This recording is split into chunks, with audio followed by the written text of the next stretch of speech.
Il disait qu'il était dans la joie. Quant à vous mettre dans la joie, j'aurais une petite histoire pour vous. Fait que c'est une femme que... C'est l'histoire d'une femme qui, justement, qui est allée célébrer, en tout cas, elle a assisté aux funérailles de son mari. Fait qu'elle revient à la maison avec son urne, et puis elle répand tout ça par terre. Et là, elle lui dit, « Chérie, je t'avertis, c'est la dernière fois que je te ramasse. »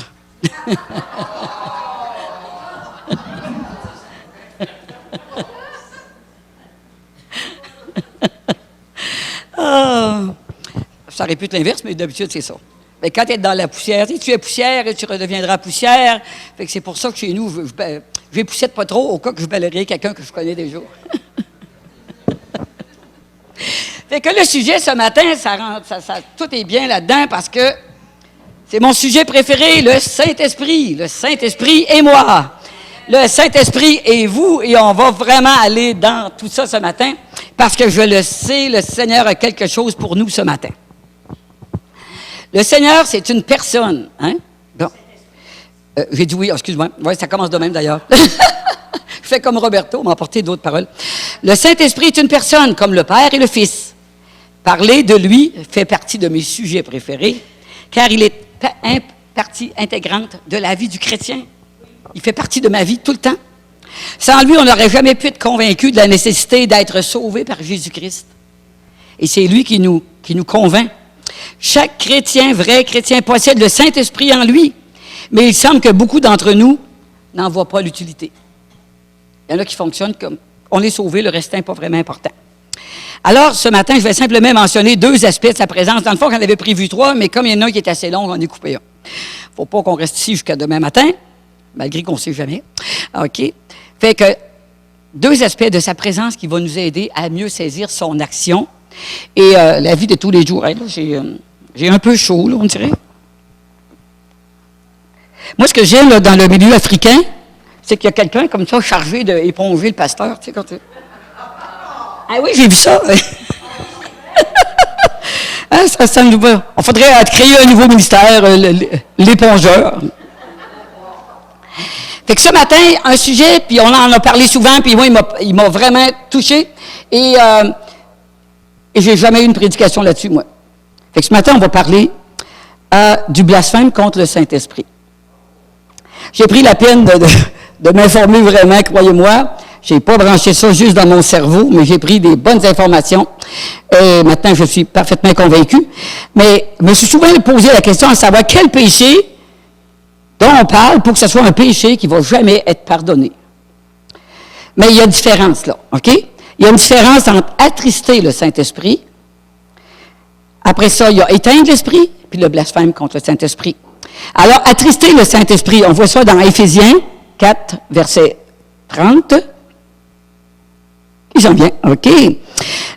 Ça dit, Dieu vous a marqué de son Esprit Saint, alors ne faites pas de peine à cet Esprit. En effet, c'est lui qui vous assure qu'un jour, Dieu vous libérera complètement de vos péchés. Mais comment est-ce qu'il va faire ça? Comment on peut l'attrister? Ne gardez pas dans votre cœur le mal qu'on vous a fait. Ne vous énervez pas. Je l'ai mis en français, en français courant pour que ça soit bien dit comme ça. Là. Ne vous énervez pas. Ne vous mettez pas en colère.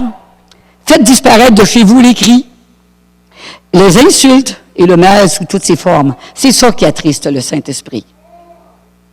Fait que ça, c'est vraiment attrister le Saint-Esprit. Et pas juste dans nos maisons, ça peut être dans l'Assemblée aussi, qu'au milieu de nous, il n'y ait pas de ça, des rancœurs qu'on garde, et puis des choses comme ça. Donc, ça attriste le Saint-Esprit. Et mettons, mettons une Assemblée pour être pleine d'amertume, l'Esprit, il ne peut pas passer. Il n'agit pas parce qu'on l'empêche d'agir, mais ce n'est pas le cas chez nous. Gloire à Dieu. OK? Le Saint-Esprit est là pour nous aider à être dans la paix, dans l'amour, la bonté. Vous savez, les fruits de l'Esprit. Et c'est lui qui nous aide. C'est lui qui les donne. C'est lui qui les fait grandir en nous. Et, mais il faut rester proche de lui, très proche. Il me venait une parole dans les louanges qui disait « toucher le pan de son vêtement ». Il faut toucher à Jésus. Restez proche tout le temps. Puis quand on dit prier sans cesse, c'est comme un peu tout le temps. Tu penses à lui. Moi, je pense à lui au travail. Je pense à une personne. Tu dis, ah, elle n'est pas sauvée. Il faudrait bien que je fasse quelque chose. En tout cas, je suis tout le temps en train de penser au Seigneur, à l'œuvre de Dieu partout. Fait que c'est lui, le Saint-Esprit, qui nous donne la capacité puis l'onction pour pardonner. Parce que vous savez, pardonner, hein, je l'ai dit, ben, je vais vous enseigner là-dessus aussi, c'est pas toujours facile. Puis il y a des fois que ça m'a pris, ça donnait bien, je ne voyais pas la personne très souvent, là, mais ça m'a pris plusieurs années avant de dire, justement, c'est pardonné, c'est fait. Parce qu'au début, vous savez, le pardon, hein, qu'il aille donc en enfer, ça ne fait rien. Puis là, c'est là que je me suis rendu compte qu'on n'a pas le pouvoir de ni l'envoyer en enfer, ni le sauver. Donc, c'est ridicule. Mais c'est pour notre liberté à nous qu'on pardonne. Éteindre l'esprit, qu'est-ce que ça veut dire? Dans Thessaloniciens 5, versets 19 à 22, ça dit, « N'empêchez pas l'Esprit Saint d'agir. Ne méprisez pas les paroles des prophètes ou les prophéties. Examinez tout avec soin, retenez ce qui est bon, évitez le mal encore sous toutes ses formes. » Autrement dit, c'est ça, de dire, non, moi je ne crois pas à ça, les paroles dans l'Assemblée, moi je ne crois pas à ça, ça l'éteint, ça étouffe. Fait que ça, c'est vraiment du... La parole de Dieu dit, aspirez à tous les dons, spécialement celui de prophétie. Donc, ça veut dire que vous entendez la voix de Dieu, puis vous bénissez, exhortez les gens avec ça. Fait que, éteindre l'esprit, ça veut aussi dire rendre muet, rabaisser. Ah, bonne idée. Rendre muet, abaisser. OK, donc, c'est ça qui est arrivé dans Actes 5.9 quand le récit d'Ananias et Saphira. Vous savez, eux autres, ça disait, pourquoi avez-vous tenté l'Esprit de Dieu? Puis tenter là-dedans voulait dire mépriser. En réalité, c'est pour ça qu'ils sont morts, parce qu'ils savaient ce qu'ils devaient faire, mais ils ont essayé de déjouer les apôtres en faisant croire qu'ils étaient beaucoup plus généreux qu'ils l'étaient. En réalité, ils pouvaient donner vraiment le montant qu'ils voulaient. C'est vraiment incroyable ce qu'ils ont fait, en tout cas, mais c'était vraiment ce qu'ils appelaient tenter le Saint-Esprit. Fait que, c'est ça, ils mentaient à Dieu. En réalité, c'est ça, éteindre l'Esprit. C'est surtout là qu'on le voit, là, mettons, éteindre, mais c'est aussi d'être incrédule aussi face à ça, face au Saint-Esprit. Et là, on en vient à celui qui nous casse la tête. Ben, parfait. Et les feuilles s'envolent. Tiens, les feuilles sont parties. OK. Rien ne nous dérange ce matin. Ni la batterie dans la guitare, ni quoi que ce soit. Le Seigneur était là quand on est arrivé, quand on a commencé à donner la main aux gens, on a commencé à décider de faire un tunnel de feu. On a regardé, c'est pour bénir les gens. Ben, on ne fait pas ça d'habitude. Ce matin, l'Esprit, il nous avait précédés. Puis il voulait être là, puis il veut agir au milieu de nous, puis il va agir, vous allez voir. Le verset suivant, là, je vais vous le dire, là, je pense que c'est dans Jean, mais j'ai vu le numéro du verset. J'ai vraiment oublié un bout quelque part. Qu'est-ce que ça dit? Dieu est dans la lumière. Alors, si nous aussi, nous marchons dans la lumière, nous sommes unis les uns aux autres, et le sang de Jésus, son Fils, nous purifie de tout péché. J'ai souligné tout péché parce que c'est ce que ça dit. Le sang de Jésus nous purifie de tout péché. Dieu fait ce qu'il promet et il est juste. Alors, si nous avouons nos péchés, il nous les pardonnera et enlèvera tout mal qui est en nous. Ça, c'est la vérité de Dieu. Alors, comment fait-il qu'il pourrait y avoir un péché qui est impardonnable, puisque Dieu nous purifie de tout péché? Est-ce que la parole de Dieu se contredit? Jamais. Alors, vous savez, il faut regarder le contexte où ça a été écrit, pourquoi ça a été écrit comme ça, et ensuite fouiller la parole de Dieu jusqu'à ce qu'on le trouve, OK? Voici ce que l'apôtre Paul dit, parce que l'apôtre Paul, là, avant d'être converti, vraiment, c'était pas un ange non plus. 1 Timothée 1,13 dit, « Moi qui autrefois l'ai offensé en parlant du Seigneur, persécuté et insulté, mais il a eu pitié de moi, car j'agissais par ignorance, puisque je n'avais pas la foi. La parole que voici est certaine, elle mérite d'être reçue sans réserve.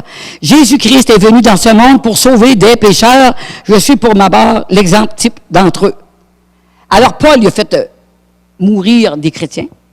Il chassait les chrétiens, il les fait mettre en prison. Mais malgré tout, il n'a pas commis le péché irréparable. Il est venu au Seigneur, le Seigneur lui a touché, et il a reconnu qu'il était pécheur. Et voilà, donc ce n'est pas ça non plus. Le brigand, le brigand à côté de Jésus, il savait qu'il était un assassin. Il a accepté avant de mourir, puis il a été pardonné. Le Seigneur lui a dit, tu vas être avec moi dans le paradis.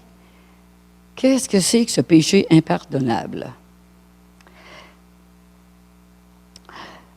Paul n'avait jamais commis le péché impardonnable parce qu'il était inconscient de ce qu'il faisait. Donc, ce n'est pas le fait que vous témoignez à quelqu'un, puis que la personne est fermée, puis a dit, si vous êtes comme moi, là, vous avez passé des commentaires sur celui, le messager, pas nécessairement sur Dieu. Ah, ben voyons donc, moi c'était mon frère, donc mon frère était un vendeur. Ah, ben là, avant, il vendait de la moulée, ben là, maintenant, il vend de la religion. N'importe quoi. Fait que, tu sais, moi, c'est surtout, je voyais pas sa vie transformée, en tout cas, fait que j'avais tout éliminé ça. Mais c'est pas que je croyais pas en Dieu, puis pas que j'avais pas la crainte de Dieu, je l'avais, mais je n'étais pas sauvé pareil. Mais fait que si les gens vous disent toutes sortes de choses, tu sais, ben voyons donc, tu crois à ça, ces affaires-là, ces sonnettes-là, ben non, ça, c'est pas le péché impardonnable. Okay? C'est pas ça non plus. Dieu pardonne les meurtres, les vols, les choses immorales, si on les reconnaît, puis on lui demande pardon. C'est l'exemple de justement, le pécheur sur la croix. Acte 4.13 dit ceci. J'en ai mis pour vous prouver que je n'ai pas rien inventé ce matin. Les membres du Grand Conseil, et voici où ce qu'on arrive, comment qu'on a des preuves. Les membres du Grand Conseil étaient étonnés de voir l'assurance de Pierre et de Jean, car ils se rendaient compte que c'étaient des gens simples et sans instruction. Ils les reconnaissaient pour avoir été avec Jésus. Mais, comme ils voyaient debout à côté d'eux l'homme qui avait été guéri, ils ne trouvaient rien à répondre. Alors, ils leur ordonnèrent de sortir de la salle et délibérèrent entre eux. « Qu'allons-nous faire de ces gens-là? » disait-il, car ils ont accompli un signe miraculeux, évident, et tous les habitants de Jérusalem sont au courant, on ne peut pas le nier. Est-ce que ces gens-là, les chefs religieux, ils savaient que c'était des vrais miracles? Oui, ils le savaient. Qu'est-ce qu'ils ont fait? Verset 17. « Mais il ne faut pas que ça s'ébruite davantage parmi le peuple.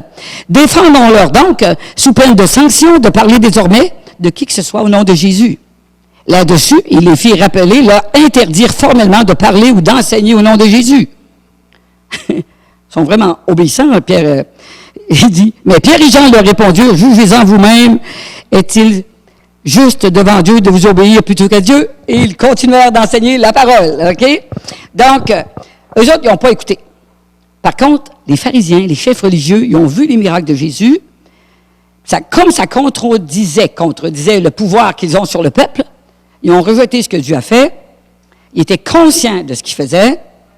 Ils ont résisté à Dieu d'une manière consciente. Ils ont commis le péché impardonnable. OK? La définition, justement, du blasphème contre le Saint-Esprit, c'est déclarer quelque chose de faux, tout en sachant que c'est vrai, résister à l'action du Saint-Esprit d'une manière consciente. Et ça, c'est important, ces mots-là. Paul était inconscient de ce qu'il faisait. Les Juifs, les chefs juifs, ils savaient ce qu'ils faisaient. Mais c'était le pouvoir qu'ils préféraient. Il y a des gens qui vont rejeter Dieu, ils voient des choses arriver. Mais ce qu'ils veulent, c'est garder leur vie comme elle est, garder le pouvoir sur leur vie. Ils le voient, tu leur dis. Il y a quelqu'un à qui j'ai témoigné de ma conversion, puis la personne dit, moi, si j'avais vécu ce que tu as vécu, jamais je changerais d'idée. Bien, j'ai dit, c'est ça. Mais la personne refuse d'avancer pareil. Tu comprends? C'est que, oui, je suis sûr que c'est vrai, mais je ne le crois pas. C'est pas pour moi. Qu'est-ce que ça l'amène? L'endurcissement du cœur qui empêche le Saint-Esprit de t'emmener à une conviction. Tu t'endurcis volontairement. La conviction vient du Saint-Esprit, il convainc de péché, justice et jugement. Donc, si tu résistes vraiment au Saint-Esprit, volontairement, on parle, alors c'est sûr, tu ne peux pas l'empêcher de... Tu ne veux pas savoir. Tu ne veux pas savoir qu'il y a un jugement qui s'en vient. Tu ne veux pas savoir, comme on le disait tantôt, que bientôt on va rejoindre le Seigneur dans les airs. Tu ne veux pas savoir que la fin approche. Tu ne veux rien savoir de ça parce que, dans le fond, ça te fait peur, mais tu ne veux pas faire d'autre chose que ça. Dieu veut pardonner, vous savez. Ça devrait comme pas exister, ça. Dieu veut pardonner, mais c'est l'homme qui se condamne lui-même. À cause de ça, de cette façon-là. Peu importe ce qu'on a dit contre Dieu parce qu'on ne le connaissait pas, on peut toujours venir à lui. Donc, avant notre conversion, peu importe ce qu'on a dit contre Dieu, regarde, on s'est converti, on a reconnu pécheur, on n'a pas commis le blasphème contre le Saint-Esprit. savez aussi, tapez à moi, je l'ai écrit là, je ne l'ai peut-être pas écrit là, OK. C'est que, vous savez, Pharaon, au début de tout, ça dit, je n'ai pas mis les versets là, mais il a dit, il a endurci son cœur. Il a vu les miracles et Dieu voulait faire sortir le peuple. Et Pharaon voyait ça, puis il a endurci son cœur, puis non, ils ne sortiront pas, c'est mes esclaves, c'est moi qui mène. Bon. Puis à un moment donné, plus tard, ça dit, et Dieu a endurci encore plus son cœur. Autrement dit, là, il est devenu vraiment, la loi du non-retour, là. La loi du non-retour, c'est que, à un moment donné, t'as de l'essence dans ton auto, on va dire un avion, tiens, c'est encore meilleur, dans ton avion pour faire 100 km. Quand tu es rendu à 52 km, là, ben, tu as dépassé le non-retour. Tu ne pourras pas te rendre si tu reviens. Fait qu'il y a eu un temps exactement ce qui est arrivé avec Pharaon. OK? C'est qu'il avait dépassé là, la limite, donc il n'y avait plus de retour pour lui parce que quand tu es endurci, endurcis-toi comme il faut. Mais Romains 8 dit ceci. OK. Conclusion. OK? Pour vous mettre ça bien clair, je pense que c'est déjà clair, là. Ce n'est pas un péché que les chrétiens font après leur conversion non plus. OK? Si on croit qu'on est né de nouveau, on a été adopté dans la famille de Dieu, ce n'est pas un péché qui nous séparera de l'amour de Christ. Car il dit qu'il s'occupe de tous les péchés. Romains 8, 35 dit ceci. Qu'est-ce qui pourra nous arracher de l'amour de Christ? La détresse, l'angoisse, la persécution, la faim, la misère, le danger ou l'épée? Et verset 37, ça dit, « Mais dans tout cela, nous sommes bien plus que vainqueurs par celui qui nous a aimés. » Fait que tout ce qu'on traverse, Dieu est avec nous, même quand on ne comprend pas ce qui se passe. Il y a des gens qui peuvent venir amers contre Dieu, mais finalement, vous savez la phrase qui dit, « Vers qui d'autre irai-je qu'à toi, Seigneur? » Tu as les paroles de la vie éternelle. Il y a juste toi. Tu sais, ça arrive des fois qu'on est déçu, qu'on a prié, ça ne s'est pas passé comme on voulait. Et on est déçu de Dieu. On ne fera pas à croire. Vous savez, moi, ce que j'aime le plus du Seigneur, c'est qu'il nous connaît, même si on n'utilise pas les mots. Si on parle avec quelqu'un, tu peux dire, non, c'est juste parce que c'est de l'incompréhension. Je ne suis pas déçu de Dieu. Mais en réalité, tu es déçu de la plombe et Dieu le sait. OK? Fait que, utilise les vrais mots devant Dieu. Puis quand on se repent, on utilise ces mots-là, puis on dit, Seigneur, je suis bien déçu. Je ne comprends pas ce que tu as fait. Puis, veux-tu me ramener comme dans la compréhension, de me ramener proche de toi? Parce que, et c'est pas ça, c'est l'humain en général. On vit toutes sortes de choses difficiles à comprendre, puis on ne comprend pas tout le temps pourquoi ça arrive. Vous savez, moi, j'avais 27 ans, j'ai fait une dépression majeure. Et après, je m'en suis sorti. Et puis là, je me suis dit, après ma conversion, il disait que toute chose qui nous arrive va servir plus tard. Ben là, Seigneur, tu ne me fais pas croire qu'avoir ça, ça va servir à quelqu'un un jour. Ben, je vais vous dire que oui. Je comprends maintenant tous les gens qui vivent ça. Je comprends ce qu'ils vivent. Je sais comment aller les chercher par en dedans. Qu'est-ce qui cause ça? À moins que ça soit juste, mettons, chimique, là, mettons. Mais généralement, c'est pas juste chimique, c'est aussi émotionnel. Fait que maintenant, je comprends tout ça, là. OK? Moi, j'avais consulté, j'ai su d'où venait la source, et après ça, on en vient à bout. Fait que, ben oui, là, je sais que c'est utile. Et si tu n'as jamais eu de trouble dans ta vie, tu n'as jamais eu de misère, comment veux-tu comprendre, avoir de la compassion pour les gens qui vivent des difficultés? Toi, tu dis, ben non, tu as qu'à demander à Dieu, puis Dieu va le faire. Moi, il y avait un homme il parlait chez nous, puis il disait, ben oui, mais moi, quand je pose une question, Dieu répond toujours. Et je suis bien contente pour toi, parce que moi, c'est pas tout le temps ça. C'est pas tout le temps ça. Moi, des fois, il répond pas en tout. Puis souvent, puis je parle avec mon fils Michel, puis de Saint-Cyr, le Seigneur, il donne pas mal de réponses avant même qu'il agisse. T'es bien chanceux, toi, parce que moi, le Seigneur ne fait pas ça avec moi. Souvent, là, j'étais obligé d'attendre. C'est long, mon affaire. Mais de ce temps-ci, ben là, Dieu me bénit. Alors, j'ai dit, finalement, on l'a passé à travers, tu sais. Ça fait 4-5 ans que j'attends, là. En tout cas, peut-être plus que ça. Mais, vous savez, il faut être patient, garder les yeux rivés sur lui, puis à chaque jour, simplement continuer à faire ce qu'on fait, ce qu'on sait faire. Tu veux aller travailler, va travailler. Tu veux, mettons, tu as quelque chose à faire, je sais pas, tout ce que tu as à faire, fais-le. Puis Dieu va s'occuper de tes choses en temps voulu. Hey, c'est merveilleux d'entendre dire ça, en temps voulu. Mais le temps voulu de Dieu, c'est pas toujours le nôtre. Nous autres, on est tannés, là. Okay? Donc, on voudrait que ça finisse. Mais en son temps. Oh, Dieu fait toutes choses bonnes en son temps. Tannant, ce mot-là, hein? Moi, je le trouve tannant. Fait que mais je le sais qu'il le fait. Puis je le savais qu'il m'aimait quand même. Tu Ça, j'en ai jamais douté. Donc, on continue de louer le Seigneur, de mettre de la louange dans notre vie. Quand vous passez des épreuves, il faut vraiment s'entourer de chrétiens. Venez à l'Église, c'est important. Parce que des fois, là, tu peux être juste en train de remplir une chaise, mais la gloire du Seigneur t'environne. Alors, tu ne peux pas sortir indifférent complètement de ce qui s'est passé. Fait que moi, je veux dire, moi, tu vas bien, sois là. OK? Les gens disent, venez, mais que je me sente bien. Non, non, non. Tout de suite, là. Tout de suite. Mets-toi dans un... Il y a une fois que je me rappelle, en tout cas, je ne sais pas ce que je vivais des troubles au travail, et d'habitude, je suis plutôt placé vers en avant, en général, là.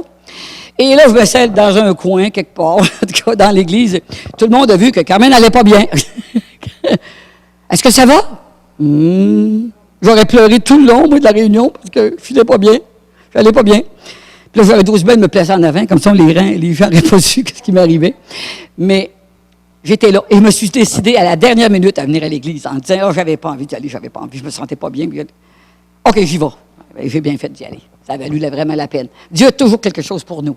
Ça ne se peut pas qu'on sorte d'une réunion, que ce soit bien passé dans notre cœur, à moins qu'on soit tellement plein d'amertume qu'on a tout bloqué. Mais si tu n'as pas tout bloqué, tu as le cœur en forme d'entonnoir, tu vas recevoir quelque chose, c'est certain. Dieu nous aime, il y a tout le temps quelque chose de prévu. Le verset 38 disait ceci. J'en ai l'absolue certitude, ni la mort, ni la vie, ni les anges, ni les dominations, ni le présent, ni l'avenir, ni les puissances, ni ce qui est en haut, ni ce qui est en bas, ni aucune autre créature, rien ne pourra nous arracher de l'amour que Dieu nous a témoigné en Jésus-Christ, notre Sauveur. Rien ne peut nous séparer, sauf que des fois, on a des blocages. Des fois, tu peux tomber vide, comme tu dis, entre deux chaises pour un temps, mais ça ne dépend pas de Dieu souvent. Ça dépend de nous, notre attitude. Ou des fois, on est comme en transformation aussi. Croyez-moi, j'ai l'impression que, il disait, mettons, les difficultés de la vie, je ne dirais pas que je les ai tous vécues, là. Ben, j'en ai vécu beaucoup. Et ça me donne beaucoup de compréhension envers vous, beaucoup d'amour aussi, parce que c'est ça que ça donne, finalement, de la compassion, de l'amour. Et j'ai bien veillé à pardonner. Ça, j'avais retenu ça. Des fois, ça a été dur, des fois, ça m'a pris du temps. Mais je travaillais pour ça. Seigneur, je veux pardonner. Seigneur, je veux pardonner. Aide-moi à pardonner. J'avançais pour la prière. Seigneur, viens-moi, quelqu'un qui prie pour moi pour m'aider à pardonner. Il y a des choses qui sont dures à pardonner. Mais le Seigneur, il a prévu. S'il a dit qu'il veut qu'on le fasse, c'est parce qu'il a prévu ce qu'il faut pour le faire. Et le pardon est une clé vraiment pour ouvrir le ciel pour nous. Fait que, croyez-moi, Dieu nous aime, c'est certain. Puis même à travers les épreuves que j'ai vécues, j'ai tout le temps su que le Seigneur m'aimait. Des fois, il me disait juste un petit mot. « Carmen, je t'aime. » Je me disais, j'avais envie de répondre, « Oui, je le sais, mais ça me faisait du bien quand même, hein, vous savez. » Vous savez, c'est comme tes enfants viennent te coller après toi, puis je t'aime. « Ah, je t'aime, grand-maman. »« Ah, ben moi tout. C'est bien le fun. C'est plaisant. » Fait que le Seigneur fait ça, mais encore plus doux, plus... comment on décrivait ça, la présence de Dieu? Comme une ouette douce qui nous entoure. On essaie de décrire, c'est quoi la présence de Dieu? La présence de Dieu, ouais, on pourrait décrire ça. Un bel... couverture de ouette chaude. C'était merveilleux. Vous savez, quand vous allez à l'hôpital et puis que, non, vous avez froid puis qu'ils vous mettent une couverture fraîche du four. Fraîche du four, qu'est-ce que je dis là? Chaude du four, OK? Ah, est-ce que c'est merveilleux. Ben, le Seigneur, c'est encore mieux que ça. Mais ça nous donne une idée quand même. Le blasphème contre le Saint-Esprit est toujours commis par des incroyants. OK? C'est clair? Vous êtes là, on peut toujours demander pardon. Le Seigneur est fidèle et juste pour nous pardonner. Bon, là maintenant, je n'ai pas tout voulu vous écrire ça au sujet des incroyants parce que je me suis dit qu'on en avait jusque vers 2 heures. Fait que les chrétiens qui se détournent des fois temporairement de Dieu, vous savez, les gens qui ont délaissé, tu ne vois plus là, OK? C'est des apostats qui appellent ça, OK? Et des apostats, ben, je vous donnerai une définition, mais c'est vraiment des gens qui, pour un temps, ils peuvent toujours revenir vers le Seigneur, OK? Mais c'est des gens que des fois on se demande, bon là, je ne sais plus si ils sont encore chrétiens, ils agissent comme des non-chrétiens, vraiment, là. Ben non, ce n'est pas le blasphème contre le Saint-Esprit, ce n'est pas ça. Ils ont reçu le Seigneur. Okay? Et là, parce que je me disais, je ne l'ai pas écrit là, mais OK, je ne l'ai pas écrit là, mais la question m'est venue, moi. Je me suis dit, moi, si quelqu'un aurait prêché ça, j'avais une question. Et que veut dire d'abord quand, à celui qui a reçu le Seigneur, qui a goûté à son esprit, puis qui est reparti, on ne peut pas faire de prière pour lui car il crucifie le Seigneur, encore une fois. Ouais, c'est quoi que ça veut dire, ça? Ouais, ben c'est ça. Ça se rapporte aux gens qui ont connu le Seigneur, qui sont maintenant ce qu'ils appellent des apostats. Ça veut dire qu'ils ont connu le Seigneur, ils peuvent toujours revenir. Fait que des fois, tu les as vus, ça fait 20 ans que tu les as pas revus. Tout d'un coup, il y a une conviction du Seigneur. Continuez à prier pour eux parce que nous ne savons pas à quel degré ils sont rendus de non-retour ou de retour. Alors, continuons toujours à prier pour ceux qui se sont éloignés du Seigneur. Quoi qu'il advienne, OK? Ce n'est pas le blasphème contre le Saint-Esprit. Donc, c'est autre chose. S'ils continuent dans leur égarement, ben là, ils vont se perdre, c'est sûr. Mais ils peuvent toujours revenir. Donc, c'est pour ça, c'est pas comme le non-chrétien qui agit de même, il agit consciemment qui rejette Dieu. Souvent, les personnes, ils ne sont plus à l'Église, en tout cas, on n'entend plus parler de ça, mais ils croient Dieu quand même. Il y en a, là, tu sais, ben, c'est sûr que ça, tu confesses que Dieu n'existe plus, etc. Là, on n'est même pas sûr qu'il était né de nouveau. Mais sinon, plusieurs personnes que je connais, oui, ils croient en Dieu encore, ils croient à plein de choses, mais là, il est arrivé quelque chose dans l'Église, puis là, je ne veux plus y aller, puis mauvaise raison. Mauvaise raison, je vous le dis. Parce que les pasteurs aussi vivent plein de choses dans une église, puis souvent, ben, ils réussissent à rester là. Pour ça, fait que, un jour ou l'autre, on est toujours blessé quelque part. Plus on est ensemble, en tout cas, à moins que vous aviez la famille parfaite, généralement, on réussit à se blesser entre frères et sœurs, puis on se pardonne, puis on continue. C'est la famille. La famille chrétienne, c'est exactement pareil. Donc, ça arrive. Rarement volontairement. OK? Rarement volontairement que les chrétiens se blessent volontairement. Et si jamais quelqu'un le fait volontairement, c'est que la personne a de l'amertume. Priez pour cette personne, parce que ce qui sort de sa bouche vient de son cœur. Hein? Puis il faut mettre des bonnes choses dans notre cœur. Si toute la semaine ou tout le mois, tu t'es nourri de frustration d'avoir raconté ton cas, comment il n'est pas drôle, comment c'est pas amusant, si vous continuez à cultiver ça, c'est que vous allez récolter de la ronce. Puis il n'y aura pas de framboise après ça, là. Okay? Fait que c'est une question de fruits. Fait que je pense que c'est assez clair. OK? Fait qu'en tout cas, moi, ça répondait à mes questions. Puis si jamais vous voulez savoir si c'est vraiment un apostat, vous ferez une photocopie de mon commentaire biblique, puis vous donnerez une copie. Ça vient de commentaire biblique du disciple écrit par William MacDonald. Là. Fait que c'était bien clair. Toutes les situations qu'on voit dans le monde courant pour les chrétiens qui ont déjà été à l'Église et qui ne viennent plus, il a décrit ça, puis il décrivait comment ce qui était arrivé. Donc, ça m'a beaucoup rassuré en me disant, là, maintenant, je suis certaine. Fait que le chrétien qui se demande si il a fait le baptême, le blasphème contre le Saint-Esprit, eh bien non, c'est sûr que non, parce que vous ne vous poseriez même pas la question. C'est ça. C'est une conviction du Saint-Esprit. Alors, si vous avez encore cette espèce de conviction, là, il n'y a aucun danger que vous l'ayez fait. Sinon, vous demanderiez pardon, puis ça serait fini, là. Vous comprenez? C'est simple, là, dans le fond. Le Seigneur est fidèle et juste si on se repent pour pardonner. Donc, il n'y a pas de péché, nous, qui ne peut pas pardonner. Son action je voulais parler aussi de son action dans notre vie de tous les jours. Le Saint-Esprit, qu'est-ce qu'il fait? De son action dans notre vie. Le pasteur Marc Lecomte de l'Église de Nouvelle-Vie a dit « Bien des gens croient en Dieu, mais vivent comme s'il n'existait pas. Course aux biens matériels, au plaisir de la chair. » Puis c'est tellement vrai dans la génération d'aujourd'hui. Les sports, les activités de fin de semaine. Dans le monde qui nous entoure, oui, on voit ça. Moi, il me disait, dans le temps, j'ai joué au quilles. Tu ne veux pas t'inscrire dans le tournoi? J'ai dit, ouais, mais c'est dimanche. Ouais, mais que veux-tu qu'on fasse le dimanche? Ah, j'ai dit, aller à l'église. OK? Mais comme les gens, la plupart ne vont pas à l'église, ils ne savent pas quoi faire. Ils présentent des films pour rester dans votre lit le dimanche matin. Hein? Ils disent, c'est bien clairement. Alors, ils te vendent un lit qui relève un peu, là, que tu peux mettre ton déjeuner dans ton lit pour traîner. C'est maintenant ce que les gens du monde font. Mais quand tu es rendu que les chrétiens font ça, là, il y a quelque chose qui ne va pas bien. C'est comme si Dieu n'avait pas beaucoup d'importance dans la vie. Mais en réalité, ça a tellement d'importance. Il y a tellement d'importance. Moi, là, si je me néglige un peu là, dans penser à Dieu, où j'étais super occupé, c'est drôle, mais je m'en rends compte assez vite. Pour me replonger dedans, il faut que je force un peu. Sinon, c'est toujours facile. Fait que si vous êtes obligé de forcer pour rentrer comme dans la présence de Dieu, c'est que vous êtes éloigné un petit peu trop. Okay? Mais on revient, toujours facile, de ce côté-là. Jean 15, 1 dit, l'apôtre Jean, « La vraie vigne, c'est moi, et mon Père, c'est le vigneron. Il enlève toutes mes branches qui ne donnent pas de fruits, et il taille toutes les branches qui donnent du fruit. » C'est ça, les choses qui nous arrivent dans la vie. Ainsi, elles en donneront encore plus. Les paroles que je vous ai dites vous ont déjà taillé. Le Seigneur, par sa parole, il dit « émonde », là. Ben, c'est taillé, c'est ça que ça veut dire. « Restez attachés à moi, Comme moi, je reste attaché à vous. Une branche ne peut pas donner du fruit toute seule. Elle doit rester sur la vigne. De la même façon, vous ne pouvez pas donner du fruit si vous ne restez pas attaché à moi.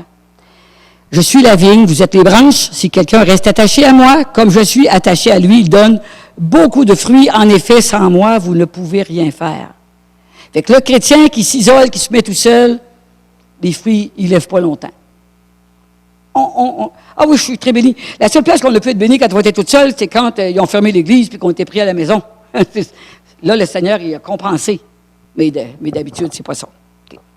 Puis, il me vient l'exemple, mon fils Michel, il fait de l'émondage chez nous, mais pas à peu près.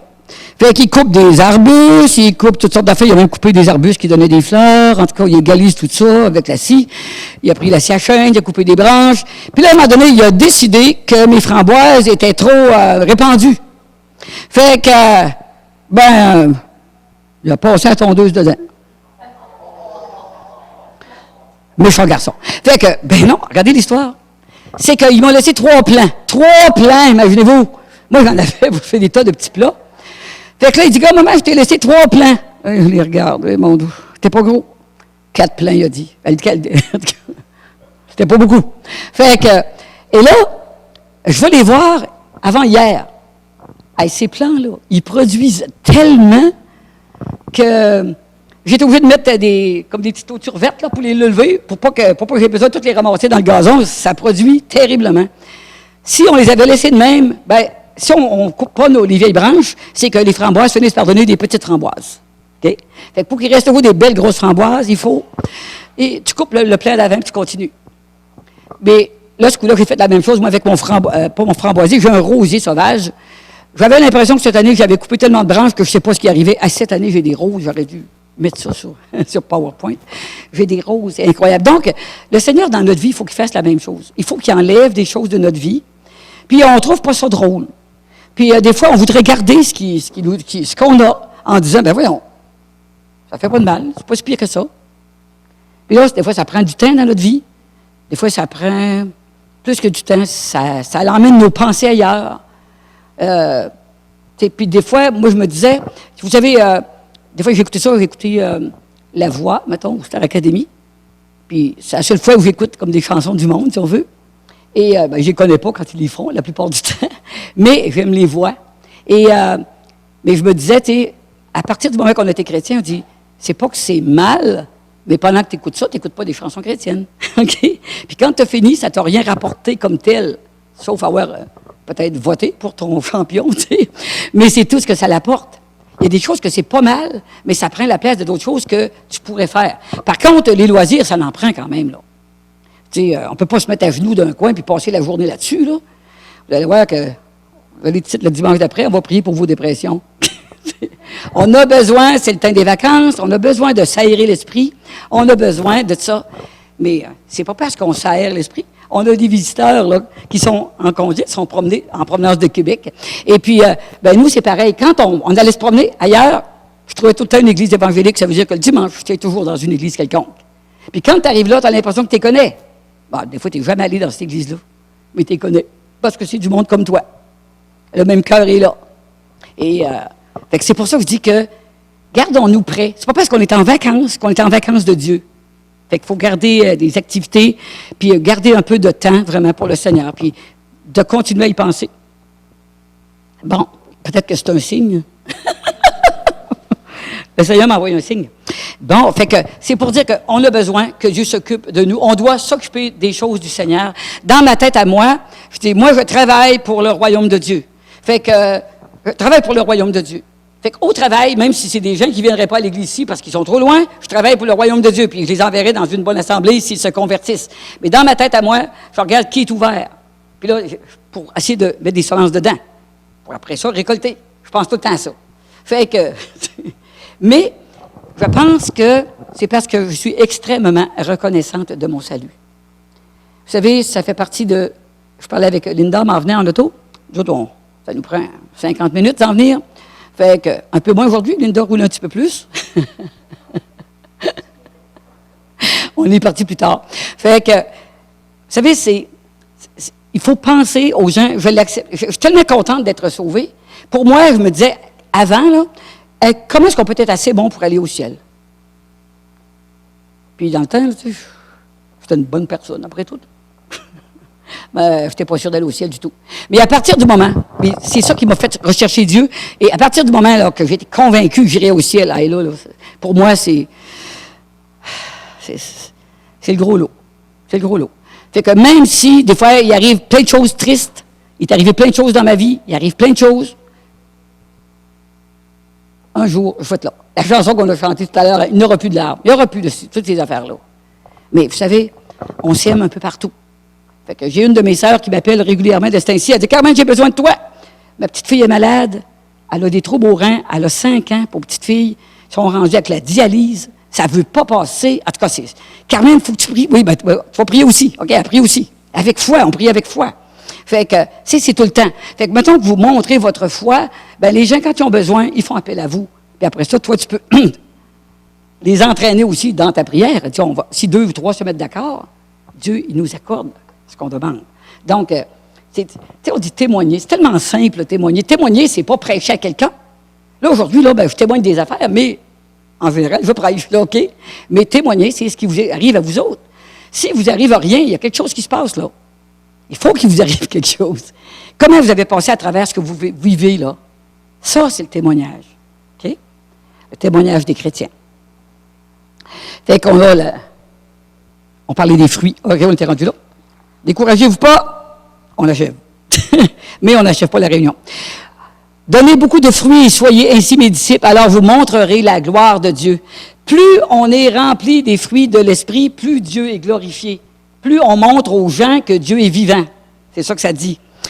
Je vous ai aimé comme le Père m'a aimé. Restez dans mon amour. Okay? J'ai obéi aux commandements de mon Père et je reste dans son amour. De la même façon, obéissez à mes commandements et vous resterez dans mon amour. Je vous ai dit tout cela pour que vous ayez ma joie et que votre joie soit complète. Je dis la reconnaissance, oh oui, c'est la joie. Comprenez-vous? Ça, quoi qu'il advienne, là. Tu sais, les gens... Moi, où je travaille là, il y a beaucoup de personnes, en tout cas, âgées. Et ça ne veut pas mourir. Croyez-moi, ils sont rendus à 95 ans, mais ils ne veulent pas mourir. Mais tu sais bien qu'un jour, ils vont juste mourir. OK? Mais ils ne veulent pas mourir parce qu'ils ne savent pas ce qui va arriver après. Finalement, c'est ça la raison. Moi, quand j'ai eu la COVID, non, on ne peut pas dire que j'ai eu peur de mourir. Même un bout, j'aurais été prêt. J'aurais été prêt à partir, moi, là. Jusqu'à ce que le pasteur m'a dit, quand même, voyons. Il m'a secoué. J'étais en train de me laisser aller un peu. Mais, parce qu'on avait encore plein de travail à faire, dans le fond. C'était ça. Fait que, mais j'ai pas peur de mourir. Mais on a peur de la souffrance, toute la gang. J'ai une de mes tantes qui est décédée, là, hier, avant-hier, en tout cas. Son fils lui a parlé le matin, il est retourné la voir, elle était morte. Et là, le cœur, il a arrêté, du coup. C'était une belle mort, ça. Surtout pour un chrétien. Elle n'était pas chrétienne, par exemple. Ça, c'est moins drôle. Fait que tout le monde recherche la paix dans leur vie. Regardez le monde qui vous entoure. Tout le monde voudrait vivre la paix. On veut vivre la paix. Les fruits de l'esprit, tu sais, de Galates 5, sont le résultat de notre vie attachée au Seigneur. Plus on est collé dans le Seigneur, plus la vie du Seigneur coule en nous, plus on porte des fruits. Et pourquoi on ne les porterait pas tous, les fruits? L'amour, la joie, la paix, la bonté, la patience, la bénignité, c'est une sorte de bonté aussi. Fait que, vous voyez tout ça, là? Pourquoi est-ce qu'on ne les porterait pas tous? T'sais, si on reste bien collé sur le Seigneur, ben oui, vous allez voir. À un moment donné, puis tout le monde le sait, pour devenir plus patient, il faut que vous attendiez plein d'affaires, puis qu'ils n'arrivent pas. Ou que vous attendiez, moi, mes enfants, j'ai fait beaucoup d'hôpital avec eux autres quand ils étaient jeunes. Tu deviens bien patient.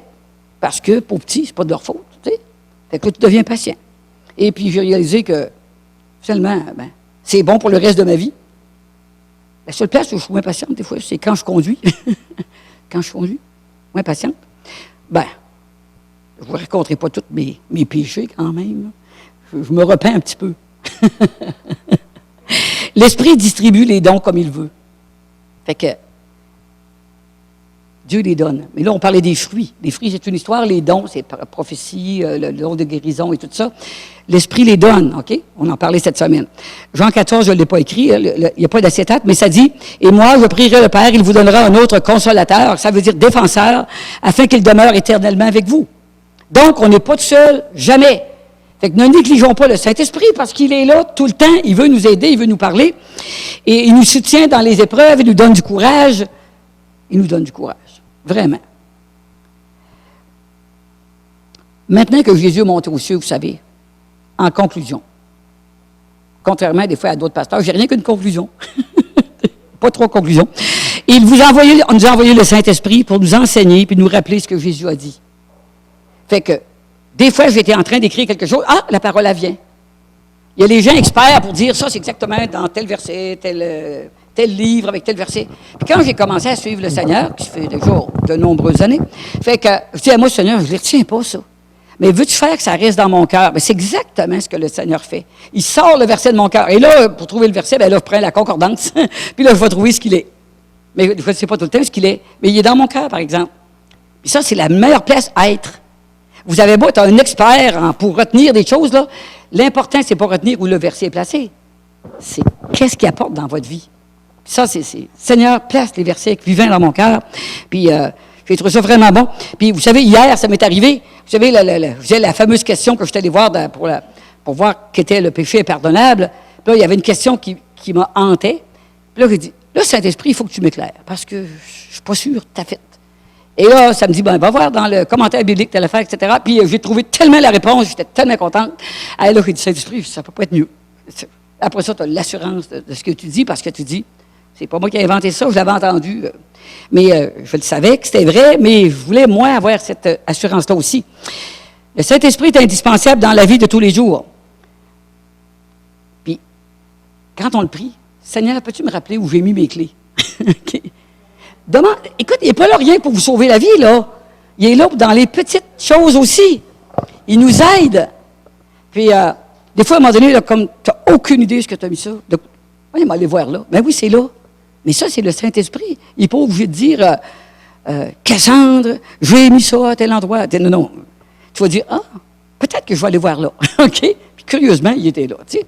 Fait que, il parle discrètement, doucement, des fois plus fort, mais il est là. Il faut reconnaître la voix de l'Esprit. Fait que, ce matin, ce qu'on va faire, c'est qu'on va enseigner ce que je viens de vous dire. Moi, je crois à la guérison divine.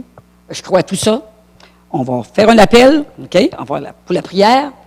Dieu délivre de tout. Et Marc 16, 17, voici les signes qui accompagneront ceux qui auront cru. Par mon nom, ils chasseront les démons, ils parleront de nouvelles langues. Vous voulez être baptisé du Saint-Esprit? C'est le temps ce matin. Ils saisiront des serpents. On n'a pas de serpents, on est correct. Il y en a qui c'est les araignées, mais c'est presque pareil. Ils boivent un breuvage mortel. Quel qu'il soit, il ne vous fera pas de mal. Ils poseront les mains sur les malades et ceux-ci seront guéris. Je l'ai souligné parce que je le crois. OK? Et c'est la foi qui va faire arriver les choses. Fait que, si vous voulez, la musique, si vous voulez, la musique veut me revenir. Oui. Oui, viens. Il faut qu'on l'entende. Il me reste juste une phrase. Il me restait, tu arrives juste à temps. Fait que ce matin, c'est pour dire que le Saint-Esprit est ici ce matin. Patrick le disait, mais moi je le savais. Puis on le savait en rentrant. On le savait déjà. On était dans l'entrée, puis on le savait déjà. Puis il veut agir au milieu de nous ce matin. Je dis, je me suis préparé. Je crois tellement dans sa puissance. Sinon, on ne ferait pas de l'intercession tout le mardi sur Zoom si on ne croyait pas à ça. Ça serait de la perte de temps. OK? On ne veut pas se raconter les dernières nouvelles, malgré qu'on se les compte pareil, mais fait qu'on va avancer avec foi. Okay? Important. Et avancez. Croyez que c'est vrai ce que Dieu dit. Croyez qu'il est fidèle pour dire ce qu'il a dit. Puis je vous le dis, moi, je lisais, puis je disais, pendant que je pensais à ces versets-là, je me disais, Seigneur, je crois ce que tu dis. Amen. Je ne suis pas obligé de le ressentir. Si je prie sur les malades, c'est pas que je ressens, que j'ai une onction épouvantable. Je sais que Dieu dit que c'est ça, et moi, je le fais par obéissance, et ça marche. OK?